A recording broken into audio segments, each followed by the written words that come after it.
Eu pensei em fazer um vídeo falando sobre se a psicologia é uma ciência ou não, mas eu achei melhor falar não sobre a psicologia em si, mas sobre a análise do comportamento.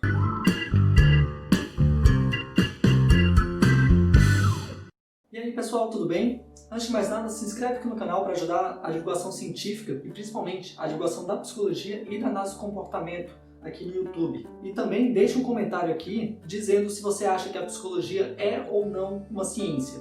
Embora eu não vá entrar nesse assunto especificamente nesse vídeo, eu gostaria de saber qual que é a opinião de vocês quanto a isso. Bom, para quem não é da psicologia, tem uma coisa que é importante de você saber para entender esse vídeo. É que a psicologia, ela não existe. Pelo menos não existe uma psicologia em si, mas sim várias psicologias diferentes. Parece um pouco confuso e eu tenho que confessar que é mesmo.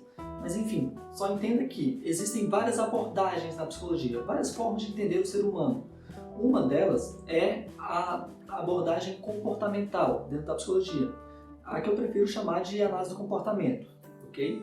Então assim, para mim poder dizer se a psicologia é ou não uma ciência, eu preciso entender cada uma dessas abordagens de forma profunda. Isso não é necessário para a minha formação profissional e nem é viável para um ser humano compreender tantas coisas distintas ao mesmo tempo. Mas eu posso dizer sobre a análise do comportamento, que é a abordagem que eu sigo, né? Se ela é ou não uma ciência. E isso que eu vou responder agora nesse vídeo. A gente tem que entender que o nosso conhecimento enquanto humanidade ele foi evoluindo com o tempo. No início, as pessoas pensavam através de mitos. Elas interpretavam a realidade à volta dela através de mitos. Depois de um tempo, veio os filósofos e passaram a fazer interpretações racionais, interpretações lógicas acerca dos eventos que estavam acontecendo ao redor deles. Como os filósofos começaram a ter essas interpretações mais racionais, depois de um tempo surgiram os cientistas, que pegaram essas interpretações e colocaram em experimentos para ver se elas conferem ou não, para ver se elas estavam certas ou erradas. Esse mesmo processo aconteceu na psicologia. Desde os filósofos da Grécia Antiga já se falavam sobre mente, sobre alma, sobre diversos temas que hoje fazem parte do escopo da psicologia. E conforme os conhecimentos filosóficos foram se aprimorando, foi possível então começar a desenvolver experimentos para testar se aquilo realmente condiz com a verdade ou não. E nesse processo surgiu uma corrente filosófica que é conhecida como behaviorismo, do inglês de behavior, comportamento. Ou seja, essa corrente filosófica ela tem por princípio estudar o comportamento humano. E uma característica dela é que ela busca por dados que sejam observáveis. Ou seja, ela não busca por explicações que se refiram a uma mente, a um inconsciente, a uma psique, a alguma coisa que não possa ser diretamente observável. Logo, essa corrente filosófica ela vai ter uma aversão a esse tipo de explicação. O behaviorismo possui várias vertentes. As duas mais famosas delas são o behaviorismo radical e o behaviorismo metodológico.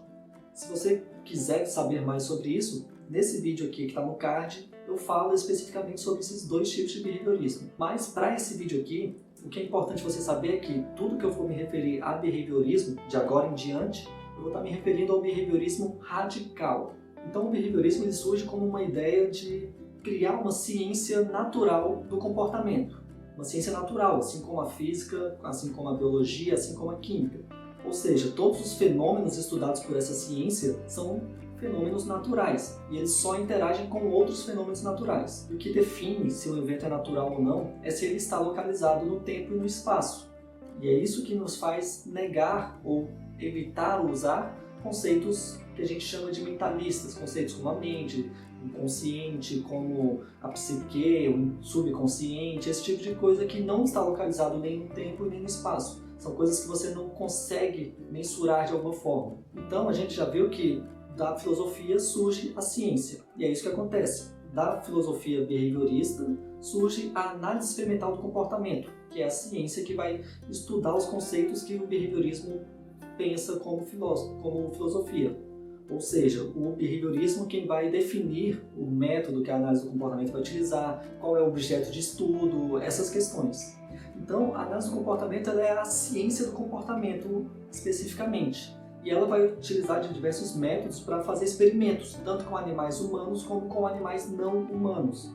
E esses experimentos vão nos permitir desenvolver princípios do comportamento. E a gente já desenvolveu diversos princípios do comportamento. Princípios esses que são gerais. Eles acontecem em diversas espécies, algumas de forma mais complexa, outras de forma mais simplórias, mas eles estão presentes em todas as espécies. E se você tiver interesse em entender melhor sobre esses princípios, já existe uma playlist aqui no canal que eu vou deixar no card aqui do lado. Dá uma conferida lá depois. Mas aí você pode estar pensando, pô, bacana essa ideia. Só que assim, eu não sou igual aos outros animais. Tipo, eu tenho consciência, eu tenho vontades, eu tenho meus desejos. Os outros animais não têm isso. Tem? De fato, os outros animais não têm comportamentos tão complexos como os nossos.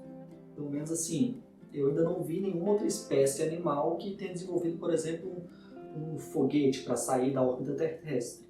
Mas nem por isso os nossos comportamentos complexos deixam de ser naturais. Ou seja, eles têm causas que são eventos naturais. Então a gente consegue estudar esses comportamentos com os mesmos princípios que a gente utiliza para estudar os comportamentos de outros animais. E a gente já vem evoluindo muito nesse conhecimento. A gente já tem princípios que conseguem não só explicar o comportamento humano, como prever o comportamento também. Porém, às vezes, no outro comportamento, a gente não tem acesso a todas as variáveis que estão presentes ali, controlando aquele comportamento. Alguns comportamentos a gente não consegue colocar em um laboratório ali para experimentar, para fazer um experimento acerca dele. Mas nem por isso esse comportamento deixa de ser natural e nem por isso a gente não possa explicar esse comportamento generalizando algumas informações que a gente já tem. É por tudo isso que eu digo que a análise do comportamento, ela é sim uma ciência, ela é a ciência do comportamento. E é justamente por isso que a análise do comportamento é tão interessante. Pelo menos, cara, é muito legal você estudar os princípios do comportamento humano. Se você acha interessante isso, se você gostaria de entender como que funciona o comportamento humano, do mais simples ao mais complexo, se inscreve aqui no canal e acompanha os vídeos. E também deixa aqui nos comentários quais comportamentos que vocês gostariam de ver explicados aqui com base na análise do comportamento.